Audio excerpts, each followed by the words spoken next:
I didn't have a job and a life where I was being perceived all the time in that way. Right. So it wasn't the sense of being just among women, and I didn't have the same feeling of freedom there at all. What I was like, oh my goodness, I'm this small gremlin type person in giant pants for some reason. And then and I already was like, I'm a hobbit surrounded by elves.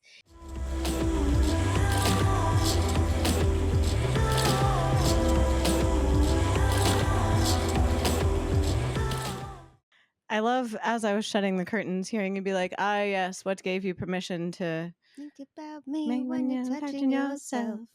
Because I just had someone tell me quite frankly how many times they thought of me while doing that. So that happened while we were setting up this podcast. Well, that person has told me that, but not right now. But it was another person that told me that recently. And I was like, bold. Thanks. Cool. Was this in the context of just a general hangout? Wow. Mm-hmm. Goodness. Mm-hmm. And it's one of those things where, like, I don't judge someone for saying that, but it's more of a, like, I'm not sure what he was communicating by telling me that. It was very much that, where I just was like, oh, well, that is certainly information that I now know. Did it have like a confession vibe, like a absolution seeking? I don't know if it was like a admission of I think you're hot and therefore we should do things vibe, but it didn't go that route. That's not how it landed. But that is what I hypothesized potentially. I assume the best of people and assume that if someone has said something, like I've discovered in the politics of the last year, that I assume that if someone has said something just completely asinine, they probably didn't know it was asinine or harmful. And we can have a conversation about, like, I genuinely assume the best. If someone has said something that is maybe misinformed, including myself, like, I assume that that person had good intent and they just were maybe missing information. We can talk about the missing information. I feel that in our neurospicy community, we do generally assume the best of each other, and maybe it's because we're used to being misunderstood. Yes. But we assume that if something has gone sideways, that it probably didn't have malintent, and so it's like, oh, let me help you out, friend. Which is sometimes untrue. Yes. It takes me. I'm quicker than I used to be, but it still does take me a little stagger step to realize when somebody's just being an asshole, and I should just give up. Yeah. I ain't got time for it. Yeah. But speaking of perception, I feel like we'd be doing this episode a disservice if you and me, Jess, didn't talk about how we met and that whole. Can I do it first? I love Jess's face so much. Go for it. The way I remember it is as follows. So it's my first few weeks in New York, and my new friend Molly Crabapple is having a party at her amazing loft downtown. I'm so excited. I'm putting on more lip gloss. Go on. Oh, I mean, I was excited. I'd put on lip gloss, but also I was in a very self-conscious, physically self-conscious time of my life. I struggled with eating disorders as a younger person, and I was in a recovery phase, but I was just not feeling great about things. Yeah. And I was suddenly in this community of people who were, in a femme way, incredibly sexy people, at these loft parties, and it was very, very glamorous, and I was very new to this scene, and it was an underwear party. That's what I remember. That is like also upper echelon, like because in the back of my mind I was like, oh yeah, I totally forget that people who aren't from LA and New York also don't know that, one, most people are very attractive in both of those cities, and a lot of people are also on cocaine. And so, like, there's a lot of very slender, very attractive people, some genetically, some cocaine. It started as like a private life drawing for femme artists, and I was invited like at Molly's apartment. No way you were getting in there if you weren't a femme or the one dude who was serving drinks. The one photographer guy. Yeah. Actually, there weren't even photographers allowed at first. I think I came to a later one of those where it was more like, I think it was realized that people just quite liked a safer space to hang out in underwear. Yeah, it ended just up think in with a like different way. everyone was just sort of chatting and not really interested in drawing. And there was this sense of like freedom that we were all just in our underwear together. Beautiful underwear, of course. You know, we all pulled out the best we had. And that kind of like partially nude chaos is what Laurie found themselves in. Yes, and I wasn't like uncomfortable in that I was told that underwear was optional, but I sort of wanted to show willing when I got there, and I was like, you know what, I'll stay dressed, and then I was like, you know, I should, and then I had like giant Marks and Spencer's underpants on, like giant Marks and Spencer's pants, and also lingerie. Side note: if there is a company that makes proper lingerie for non-binary bodies, I know exactly the one. oh, can they sponsor us? I would love to. I'll ping Chelsea. I always mispronounce her brand, but it's Cantiq, and I want to call it Cantique, but I think it's like Shantique. Like I think it has like a fancier pronunciation. Fantastic. But yeah, Like we will link them in the Shantique. show notes because they are wonderful. So you've encountered Jess at a really, really lovely I've encountered. I mean, the room was full of lingerie like, soiree. beautiful, beautiful women in lingerie. Yes, and everybody's being really friendly. And I was like, you know what, I'm gonna get in my underpants and show that, you know, I just want to be part of the mix. And so I go into the bathroom. I get into my underwear, and I come out. And I'm like, I guess this is okay. This is fine. And I think partly because now hearing how it was for you, I didn't have a job in a life where I was being perceived all the time in that way. right. So it wasn't the sense of being just among women, and just that wasn't, I didn't have the same feeling of freedom there at all. What I was like, oh my goodness, I'm this small gremlin type person in giant pants for some reason. And then and I already was like, I'm a hobbit surrounded by elves. I had a bad body dysmorphia year anyway. And then Molly, lovely Molly, and you, Jess, and Jenna Sowers, who's a fashion model. They're all in beautiful lingerie. And that somebody was taking a picture. They were like, Laurie, come and be in the picture with us. And I was like, I'm good. I'm okay. I'm gonna go hide in the bathroom now and have a little panic attack.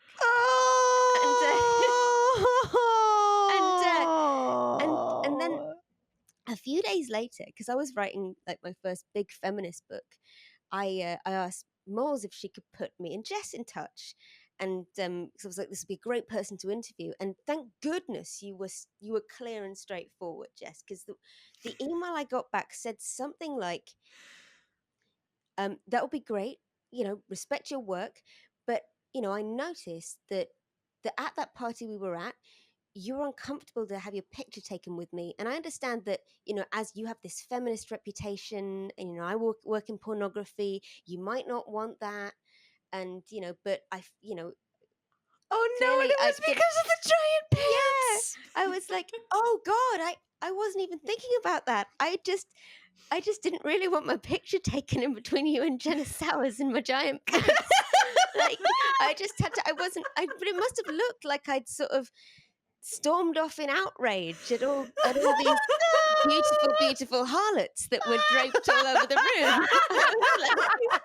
Half the room was literal harlots, half of it was artists, and half of it was journalists. And I can't tell you which people are the overlaps there. Because I had just suddenly when you see something from the other side. Yes. Because my experience growing up was not like yours, Jess. And I don't know about yours, Pam, in that way. Like, I was a very late developer.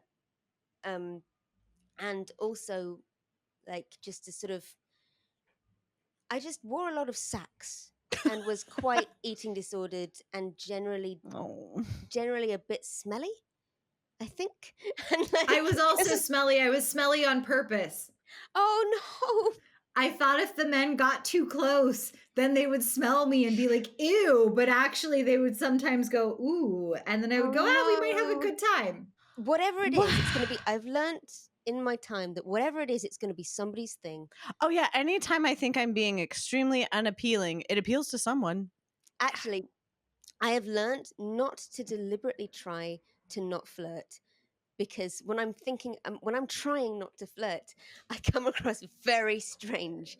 When I try and put people at their ease, when I Is it a bit deliberately uncanny valley? no, when I deliberately Do you feel relaxed do you feel now? relaxed? No, when I deliberately try to put when I try to put people at their ease, I come across as aggressively flirting, which is amazing. Oh my God. Okay. I did not develop early. I developed when I was about 14. So essentially, I looked like a child for a really long time. And then I looked like a child with a hormone problem because I had a very, very young baby looking face. And I still, to this day, for whatever reason, get perceived as kind of whatever age people ascribe to me, which is really curious. But I essentially wore a gray hoodie for a really long time because I was 5 feet tall, and there was a halcyon period of 3 weeks in which I was a 34C, and that was great. And then it passed, and then I kept being like, "That was enough. That was enough. We can put him back. That was enough." And like, so I didn't really know what to do with giant boobs being also child sized and having a child face. So it was a very confusing time, and a very confusing time for also people perceiving me. Mainly, I appealed to what I would best describe as the unfortunate demographic of older men who verge on the like, is that an adult that I'm attracted to? Question mark. So that was a yike. And especially when I opened my mouth and started talking and they realized that I've had this personality since I was like 8 years old. Yet again, a weird melange of either confusion or Reddit awkward boner subthread. And so I wasn't quite sure how to perform femininity for quite a while because I was just like, people appeared to perceive me in ways that are confusing and not like my peers that appeared to be, I wouldn't say normal developing, but it was later in development. Like, quite frankly, a lot of my other peers were taller than me and had already started going through secondary puberty. I also very short. And so like I just looked like a little kid. But then, like I said, I just all of a sudden looked like a little kid smuggling honeydews. I was like, what do I do with this?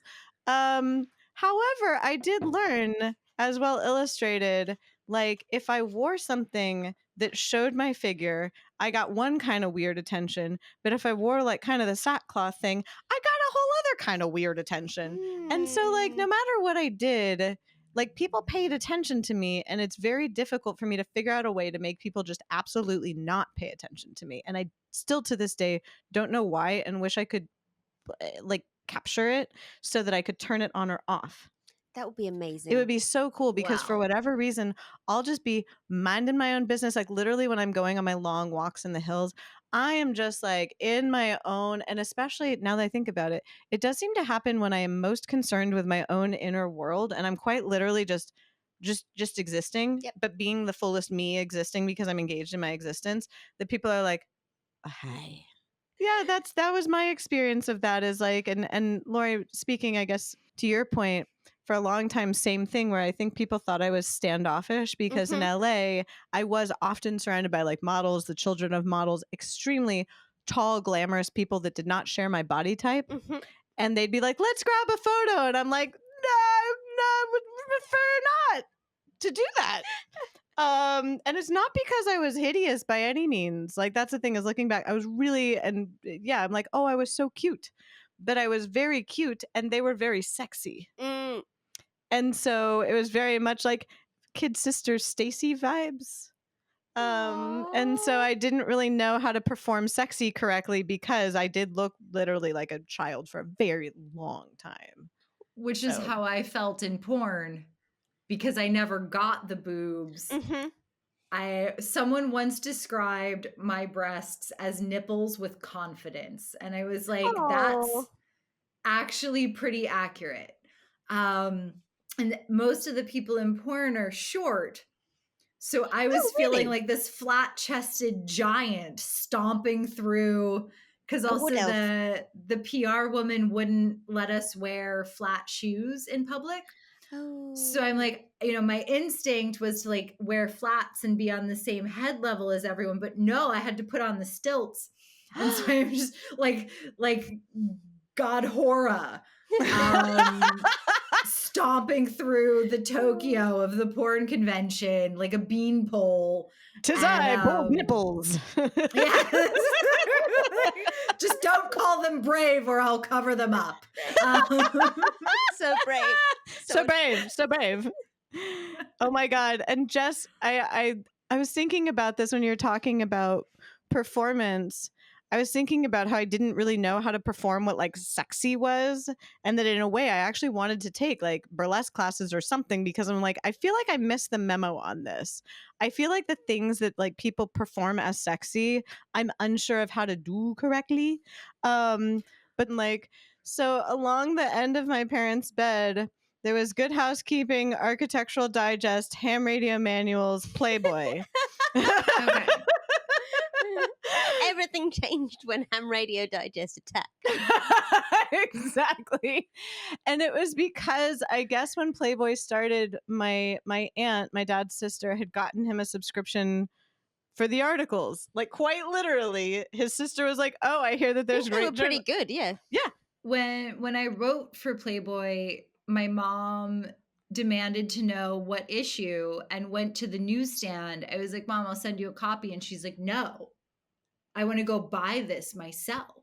Yes. And she went to the newsstand and she proudly announced, "I need to purchase a copy of Playboy because my daughter has a byline in it." And I was like, the weirdest things make her proud. It's so hard to make her proud. And then the weirdest things, she's like, "My daughter wrote for Playboy." And I'm like, okay, I guess like, the articles cool. really are that good. So Jess, what I was attempting at some point to recursive back to you, which also does weirdly relate to my mom, because the messages of femininity I got from my mom is very, very, very bright, and my mom and my dad had the exact same job. So both of my parents are DAs. They in fact got each other's interoffice mail because their last name is one letter different, and their birthdays are 364 days apart. It's kind of great. Wow. But like, so they had the exact same thing. And my mom frequently was the sort that would complain about her oily skin so makeup doesn't stay on it, and her hair is straight and flat. Now what can you do with it? And so in a way, like, signaled that she didn't perform femininity in the ways that were expected. Like, she always had short hair, very much the pantsuits. Like, she does have like a color palette she enjoys, but like, I didn't learn about how to perform femininity at all from my mom, because my mom had low key, and I, I respect this. She was like, "I don't do this well, so I'm just gonna kind of give up at that, and I'm gonna focus on this other stuff." And she was real good at the other stuff. So like, I didn't get any of the like, this is how you dress for a man. It was just like, oh goodness, I didn't. It was more just like, are you wearing clothes? Like, and so then, like, when I encountered Playboy, I saw this extremely curated part of femininity. And I remember explaining to one of my neighbors, this sweet boy named Dustin, because he then would go into my parents' room to like sneak looks at the Playboys. And I was like, "Oh, by the way, women's bodies don't usually look like that. Here's how they make them look like that." And he was appalled. But I was like, well, I've seen naked women occasionally, because like I'm raised as a girl and around a lot of women people that occasionally in dressing rooms take off their clothes, and that's not what it looks like. And so I was like, oh, I know that this is an art and a performance. I just don't know how to do it. And then, like, actually witnessing other porn yet again didn't really relate to any of it. And then someone showed me your hysterical literature clip, and I was like, oh, this person's enjoying themselves. And it was the first time I saw myself reflected back in someone doing a sexy thing. And I was like, what? And I made, yeah. So Clayton Cubitt, who was the artist who made that series, also a friend of Molly's that I met at one of Molly's parties, but it was a clothed party, but I still might have been in my underwear. So Clayton was invited to the YouTube headquarters in New York to give a talk with this other artist who'd done black and white work. I think it was about sun damage. And the moderator at one point said, "What made you choose to feature a actress like Margaret Cho? Because, real women don't giggle like that." And I was so hungover, I might have still been drunk. I was also probably stoned, and I'm wearing this like blush mink fur Hell yeah. and like a shitty black t-shirt and leather leggings. And I'm reclined on the couch with Clayton's partner, and we're observing. And I shoot my hand up and I go, "Define real woman." God, that would come Weird way to propose, but I accept.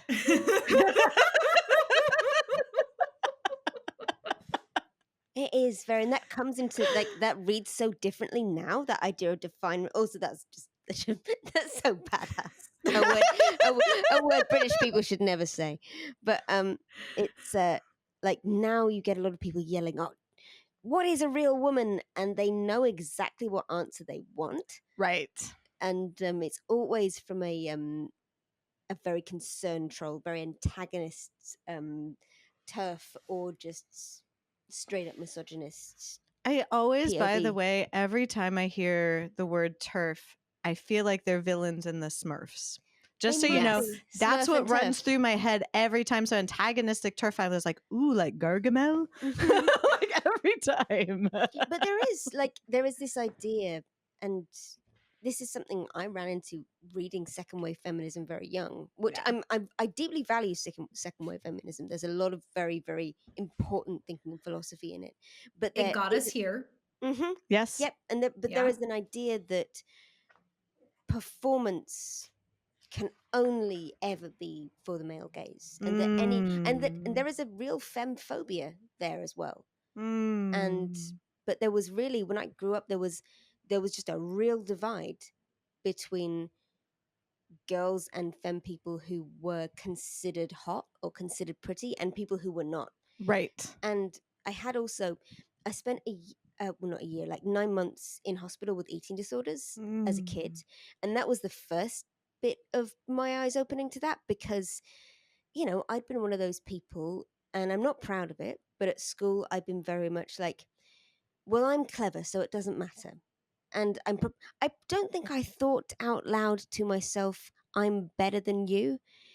But if somebody had told me it, which of course I desperately wanted them to, I might not have said that's not the case. Right. And then suddenly I found myself in hospital with people with very different life experiences. Some people had been models and dancers.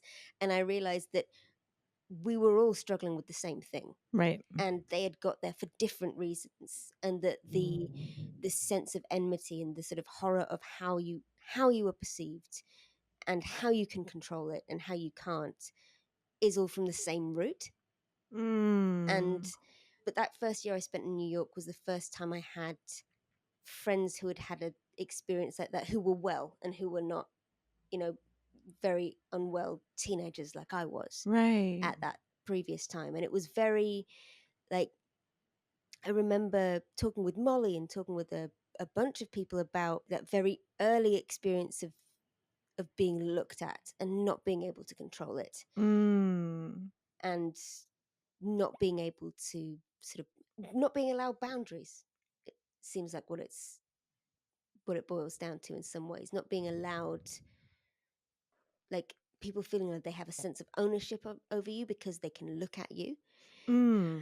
But there is, in some second wave feminist philosophy, there is an idea that it's impossible to sort of reclaim that performance, that perception in any way. The only way out of it is to not be perceived and to not do feminine gender in some way.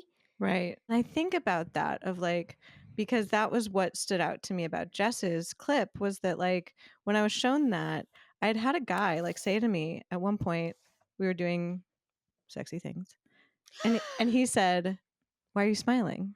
Yeah. And I was like, "Oh, am I not supposed to be enjoying this?" Mm-hmm. And I said it like that, which, needless to say, apparently ruined the mood. Oh, your boner can't take a little honesty. How sad. You want to cry about it and use your tears as lubricant as you jerk off in the corner all alone. While you're secretly yeah. thinking about me that you'll confess 20 years later. Wee! I realize now that I filter for people who appreciate the giggles and the smiles and all of those things, whether or not it's, quote, what you're supposed to be doing at the time. Because I'm kind of like, well, like you said, you're just like, this is just me. This isn't a performance of me. This is as me as it gets. The other part of me is a bit uncanny valley and makes people feel weird. It's like when I try to gauge the right amount of eye contact, and apparently my options are looking all over the room, staring into your soul. Yes. There is no in between, especially for the light-eyed among us, apparently. It's like when I'm making eye contact, it looks like this. You look horrified. I just always look horrified. That is I have weird eyes, which I guess, other people tend to describe as unique or something. They change color based on lighting and what colors are near me, and also contain many of the colors at any given point. They're like a nice little mixture, like an impressionist painting by someone who wanted to be really colorful. Your fanciful Oh. eyeballs. Yeah. So not Fanciful. only is there like the internal, like I don't particularly want to engage in eye contact because it interrupts my thinking speed, slows me down. Mhm. But also, if I make eye contact with someone in broad daylight, they're going to be struck by my eyes. But that's really funny what you said about hair. I saw TikTok about the concept of celebrity hair, that you have to keep your hair consistent if you want. Like the whole theory was to gain fame, to keep your hair consistent until you are famous, and then you can change your hair. But your hair That's has to correct. be a very distinctive style that you keep it that way. Yeah, it has to be just the same style. Yeah, yeah.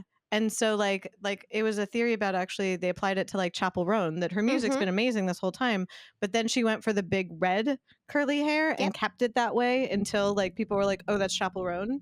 And now she's allowed to do different hairstyles. Basic signifiers. Yes. I've been thinking about the idea of being provocative, which is in the neuroprovocateurs sense, because it's one of the things I've been called a lot in my time as a writer and like a political journalist and general person in the semi-public eye. And like, I don't write a lot, very much at all, about my personal life and about my sex life. I'm open about being polyamorous, or have been open about that, but I haven't like made it a focus of the work. And I'm often told, or it's often assumed, that I kind of set out to make people feel a way. That's what it means. Like I will have I saw there was an event I was speaking at, and somebody asked, "Is this bio all right that we've written for you?" And it's like, Laurie Penny, famously provocative.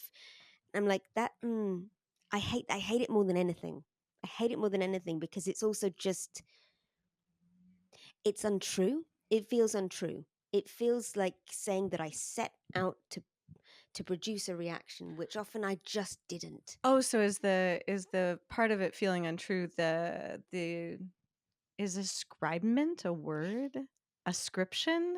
Ascription. It like when I think someone it's basically ascription. ascribes an intent to you, what would you call that? Because it sounds like what's incorrect is that they're planting an intention in your behavior when you do not have that intention in your behavior. Assuming that because you feel a way, that person has made you feel a way. Right. And I get it. But if I was able to, if I actually had the capacity to choose how I made people feel with a kind of precise performance, I don't think I'd choose this exact one. It might be quite similar, maybe. And I guess it's sort of flattering that people think I'm doing any of this on purpose. You're so brave. I'm so oh my God. The bravery. Have you both heard that? It's like, and it's so jarring because it's like I'm literally just existing and doing things I find interesting, and you're putting this like bravery as though I should be afraid. Yes. Of just being a person in the world as myself.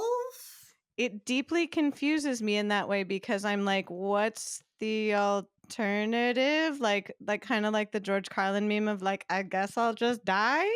Like I'm kind of like, what?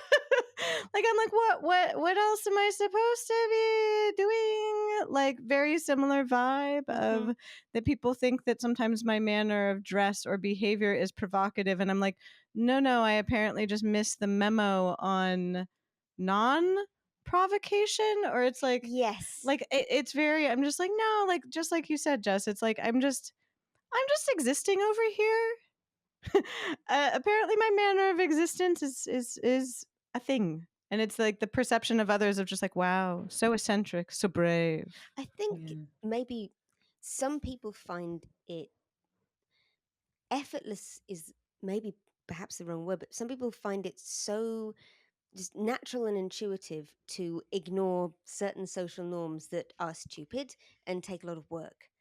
And and also just are very non-obvious, at least to me. That part, like I'll sometimes check in about things if it's a non-obvious one, because especially if if I'm going somewhere where it's like I don't want to defocus the attention, say on like someone's birthday or wedding or Mhm. like something like that, like I'll kind of check in about things so that I make sure that I'm not doing the thing where I'm accidentally drawing attention to myself by like existing. You know, the one set of friends of mine that got married, they wanted everyone to just be themselves.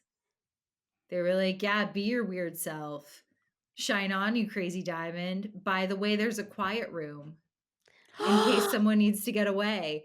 I love And it. that, The gasp we just gasped. I want to have for a those wedding who now. know, that Just tells you a lot about their circle. I don't know what both of your experiences are with this, but it feels often like, well, my experience is that people think that the thing I am presenting is an elaborate mask. You met me, so that's, yeah, it's very silly. Like, you've seen me wandering around the house, like being this, but also being a big dork. Yeah, I feel like sometimes I'm like, oh no, I'm actually trying to cover the thing that you think I'm elaborately creating for you. Yes, exactly. I'm trying to, and when you said, Jessica, when you said like the wedding, your wedding, you described people saying, just come along and be yourself. Like, I've just learned to hesitate when people say that to me. I'm like, how much of that did you want? Are you sure? Because are you sure you're sure? You know what you're signing up for? Yeah. And I love efficiency. So I take people at their word and it yeah. sorts them out very quickly. True. Yeah. It's a great litmus test. Yeah. That's a very good piece of advice. But I'm a person who can be taken at their word. And it would sure be nice if other people were. Yeah, that, I think we talked about that last time, We where it's did. like if I'm saying or doing something, there's very little subtext Mm-hmm. and there's not a lot of planning. It's mainly just this is what you see is pretty much what you get. Yep. And so being perceived otherwise feels confusing. Yes. And I'm only just learning how, like, the extent of that in my life and over the years. Like, how many people have just assumed that this is some kind of elaborate game. And it's often easier to see in relationships that continue a little while when people are expecting the mask to drop at some point. I'm like, no, well, underneath that, there is another side, which is what people get to see when they hang out with me, and I'm not sort of being social, but it's not a secret. It's No. just me arranging my little treasures and being quiet and needing a lot of time by myself, which isn't. It's not a lie. It's just the other bit of that. Yeah. Um, Yeah. but the corollary to that, it's taken me a while to learn to recognize disrespect, Oh. and I'm still not very good at it. And the one of the reasons for the disrespect that I often receive is the sense that I'm being disrespectful. I'm being disrespectful to some kind of, well, to the invisible gender norms and the codes of polite behavior, and that therefore I am a person who is in some sense asked for whatever, disrespectful treatment. What you're touching on is also something that we talked about before, interestingly, in my brain at least, interestingly. I don't know why my brain works Hmm. this way, but that it's like a mismatch of expectations. Oh Because yes, yeah, it's like if there's a link. yes, that was where my brain went, is that it's like if you're expecting one thing and then you get another, that can be bad. But if you're not expecting something and you get whatever the thing is, there's not as much friction there. I think that's so true. It's I talk about this a lot, but it's why I keep my hair short and red, because I found that when I have more quote unquote normal hair, normal style, then people are expecting something very different when I inevitably behave a bit strangely. But if you turn up looking a bit like a weird clown, and then people are not surprised when you act like a weird clown. People are like, yes, I can parse the weird clownness of this all. So I suppose that is actually that's the part that is slight artifice. It's the part that is, it's the frame I put round the crack in the wall. Got it. Well, I mean, it might be a little bit mean to talk about it. My basic personality is the crack in Yeah, the wall. I was just like, but, oh, yeah. buddy. But, yeah. It's But, the frame you put around the delightful yet atypical square of lace done by a beautiful angel artisan in heaven, but that does still confuzzle vast swaths of people. Thank you, darling. Oh. But or crack in the wall. I like the confuzzling angel lace. That's delightful. But it is it's very, also I like cutting and coloring my own hair now. It's become a calming thing. But like I do, like the parts that I can control are aspects of presentation, aspects of the way I look, aspects of, well, basically that's it. It's like aspects of slight aesthetic choices, and sometimes I've sort of over focused on that because the rest I really don't feel I can control very much. Right. Have tried. All I can do is sometimes make it look intentional. Sometimes. And it's very hit and miss how people receive that, because sometimes it seems more polished and adult when you make it look more intentional, but sometimes then it also backfires because people assume that whatever they don't like about this was done on purpose, and you could fix it, but you choose not to. I don't know about you, but when I want to be by myself, it's often because I don't want to be, it's not just not wanting to be perceived, it's wanting to be looked at. There's the classic John Berger book, Ways of Seeing, and he has the line, men look at women and women look at themselves being looked at. There is this like a double perception, in a sense, when you have a sense of being perceived, right, that kind of thing can make me a lot more anxious. But I think that's because I feel like when people look at me, they'll misunderstand. But when I write to people, then that's honest. I'm curious about Jess's thoughts as I would say perhaps the most professionally perceived. Yes. Professionally perceived is a really good word for it, because unlike Paris Hilton, the original influencer, like I'm not really part of that track.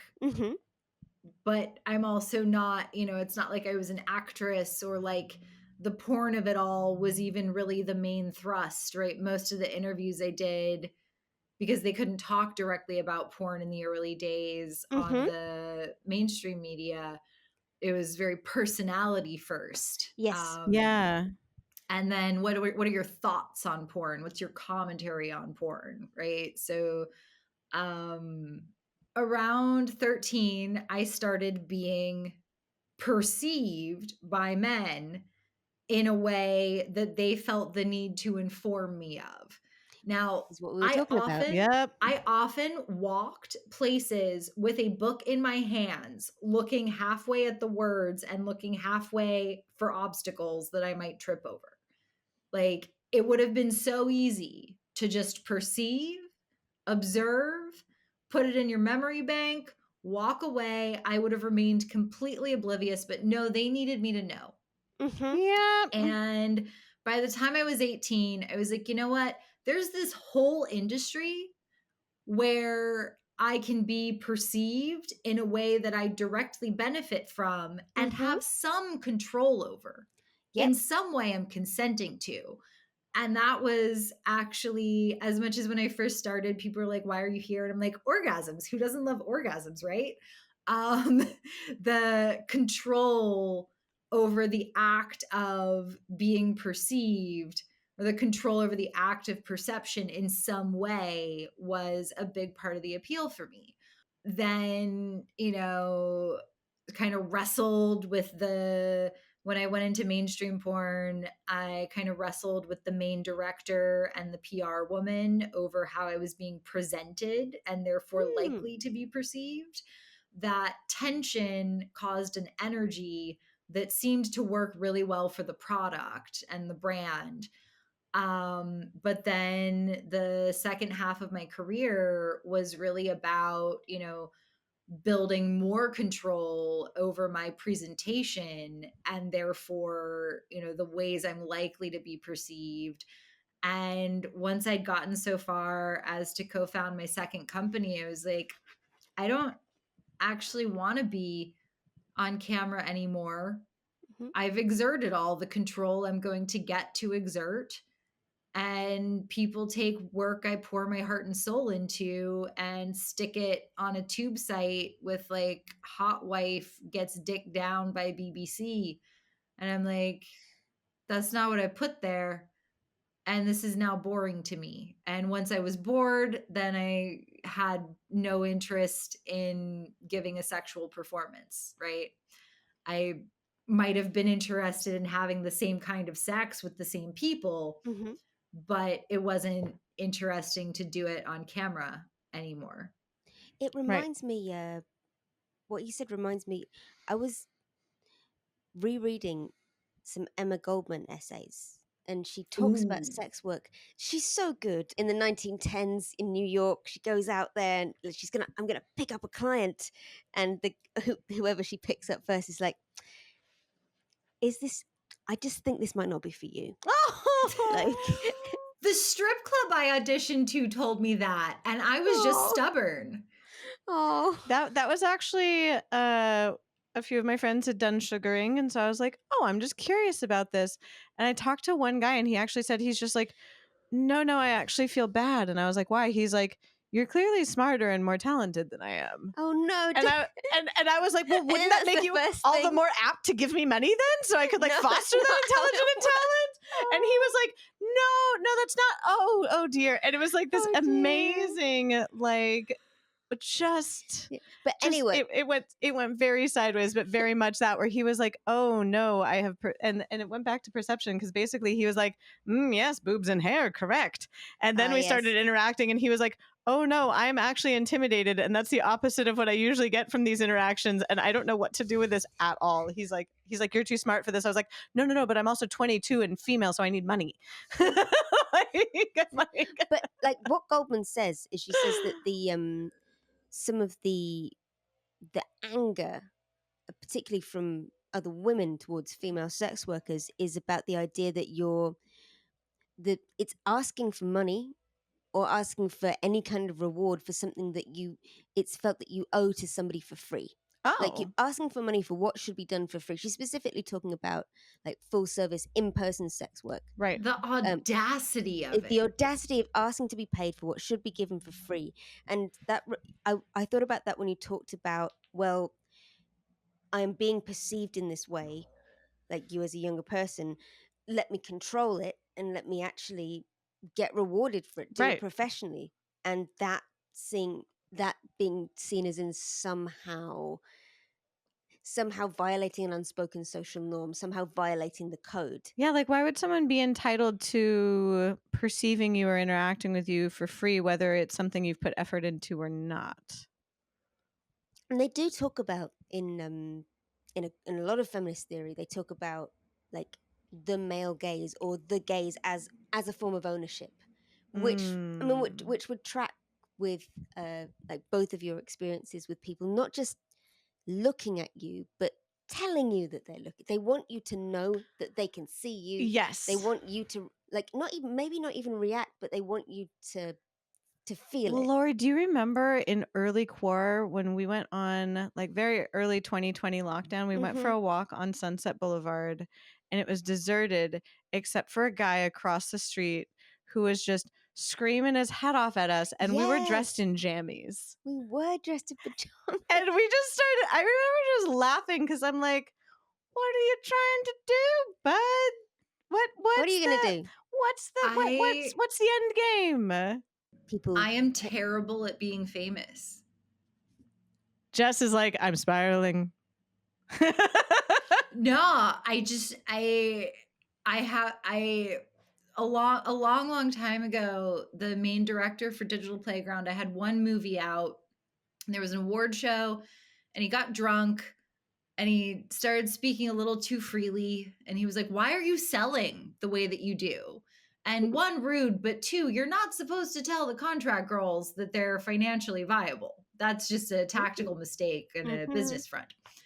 And I was like, I don't know, man. And he's like, no, it doesn't make any sense. Like, we haven't even promoted you yet. You have one movie. You should not be. And I was like, I don't. And the whole time I was with Digital Playground, they were like, could you get a manicure? Would you be interested in a breast augmentation?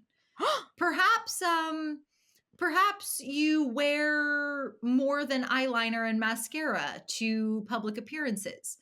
And I just, the whole time I was like, my hair's short, it's getting longer, it's real long, I'm making it red, I'm cutting it off, dyeing it black again, now it's my normal brown, oh look, gray's coming in, short, long, medium, etc. And But I in just context, it's did like everything your look, wrong. your distinction was not doing those things, perhaps. Yeah, I guess so. Yeah. That was like the time that someone asked me to be in their band, and apparently what they actually wanted was someone to wear a corset and stand by a keyboard. Yeah. And I was like, that's not being in a oh band. no, that's not what I'm gonna do. Though I have been in several bands sitting on the floor playing the glockenspiel. That was great. I will do that. Sounds much more Pam. Yes. Yeah. to be clear, when it comes to performing femininity, I have a spreadsheet of my Sorry, go on. press-on manicures and my lingerie. The shoes wear out a lot faster, so I don't need a spreadsheet to track them. But I own 172 different press-on manicures. What? You know what a press-on manicure? It's little nails. Didn't realize you kept them. Yeah. Oh, You really? use stickers. Huh. Cool. Yeah, and I have them all organized in a spreadsheet. And the spreadsheet, it has columns for primary color, secondary color, accent color. What? Oh no, sorry, that's the lingerie. The nails, color, pattern, shape, length, texture. Does it have pearls? Does it have crystals? Does it have metal? Is there a theme? And whether it's for fingers and toes, how good the fit is, and then the manufacturer, and whether they've been photographed yet or not. Oh my God. I'm so hype. I am like frozen with excitement. I think my mom would be proud of this. I think my mom would be proud of this spreadsheet. Yes. She would be like, well, the nails, whatever, but good organization, honey. Wow. Possibly the most erotic thing you've made, to me at least.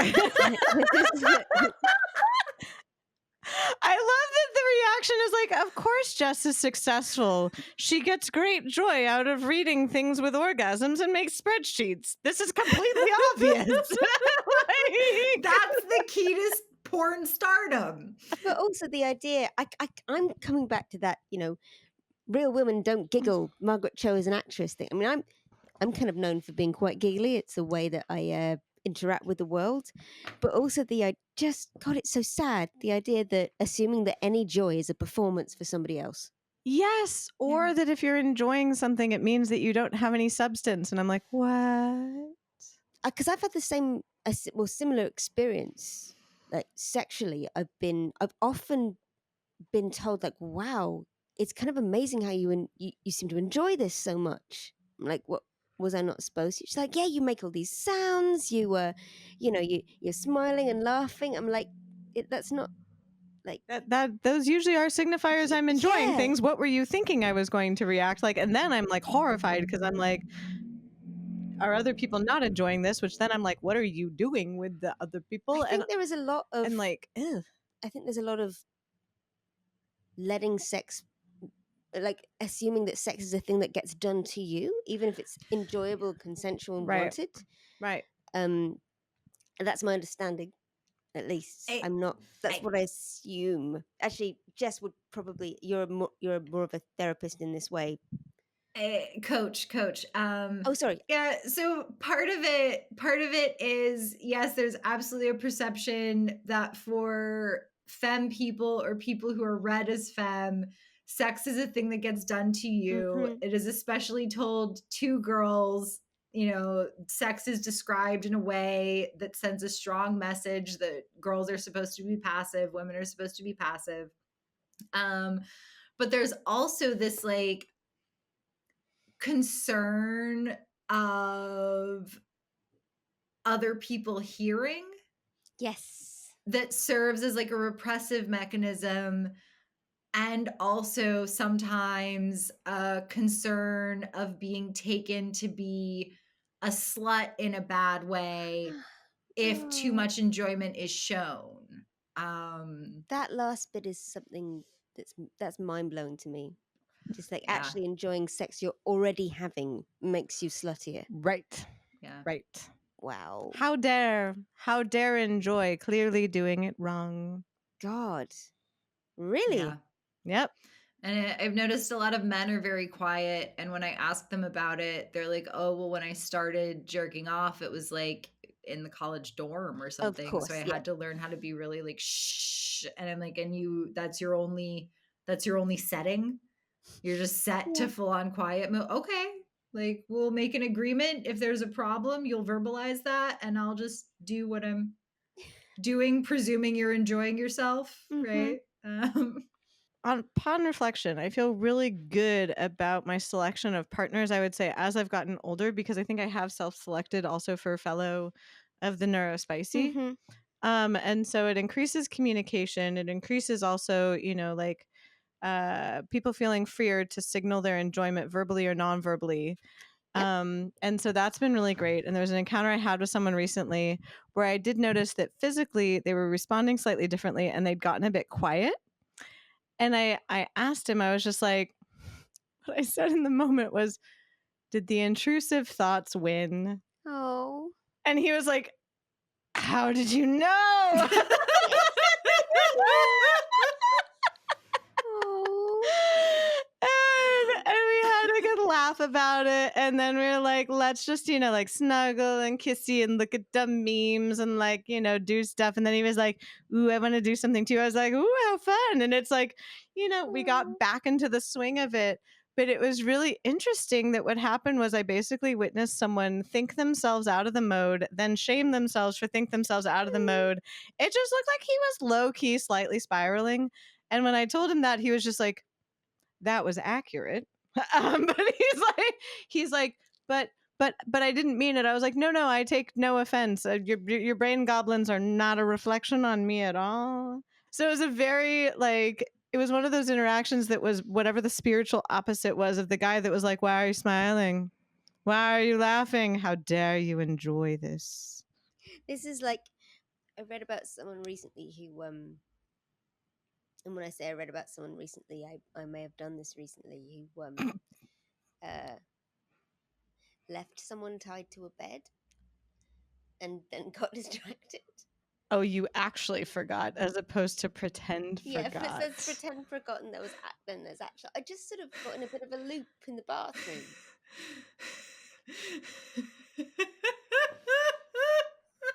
I love this. This is iconic actually for when clients ask me, how might my ADHD affect my sex life? And I'm like, how many positions can you try in the space of 5 minutes? Do you have enough object permanence to realize that your partner is in fact tied to a piece of furniture? Yes. I get bored of foreplay. Did the big light ahead of you, the one on the ceiling, did it distract you? How about the noise of the air conditioner? What about the way the sheet feels against your elbow? I have a boyfriend, partner human who also has ADHD, and every once in a while we'll just start having a conversation, and it like might have started with something about the sex, but then it goes all the way like over, and we're like, huh, we were having sex and now we're sitting here talking. This is fine. Like, not There like have dog in the been- burning house fine, but like actually adequate fine. Yes. Yeah. Oh yeah, that has happened many a time where like occasionally I'll have to remind both him and I what we're doing, because especially if he thinks of an idea mid smooch, I can feel it because the ends of his lip curl upward while my lips are against his lips. And then I'm like, tell me the inside thoughts. What were they? What were they? inside- Like- The dangerous bit for me is role play. oh Like, no. if role play happens, there has to be consistent world building, because otherwise I get distracted. I'm like, I just don't think we've thought through the economy of this particular, scenario. What's the lore? What's the lore here? Which is very fun, but then I can get distracted. Speaking Yes, of Jen. lore, Speaking of lore, is that, oh yeah, we meant to talk about the lore of how we know one another. Oh. I met Laurie on Twitter, and we were nice Twitter friends for a while, and then Laurie turned up at a party of one of my friends in LA, and I basically turned to you and went, "Internet," which was really smooth and a great way to make friends. Pointing at each other and saying, Internet. Oh, yes, Internet. Pam from Internet. Internet. Gosh, Internet. aren't you shorter than I thought you'd be? That was exactly, both of us were like, "Woo, yay! Why Hobbit friend." So like, we're like, "Oh, this is clearly going real well." And then just similarly, I was just like, "Gosh, I admire so much of the work that Jess does. I would love to chat with her for my podcast." And my producer was just like, "Cool, let me figure out an email address for her." And I was like, "Great, it's on our website." And we started chatting, and immediately started chatting about our mutual crush on Nadia from Pussy Riot, because, oh my God, Nadia from Pussy Riot. And then it was around hour 3 that you just yelled friendship at me.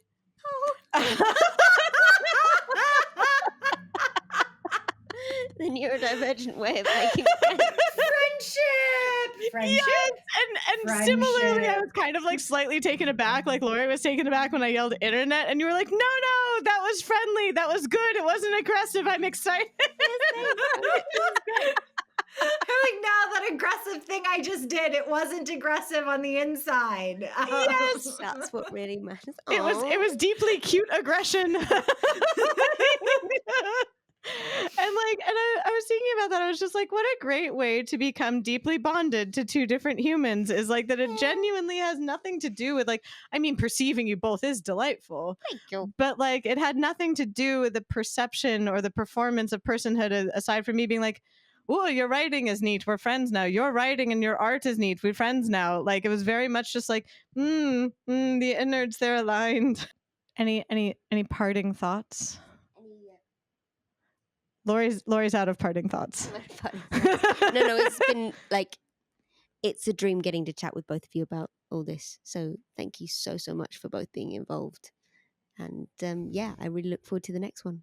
It does me big happies. Bye. Rest well. Take care. Good night, Jess. It's very late where you are. Good night.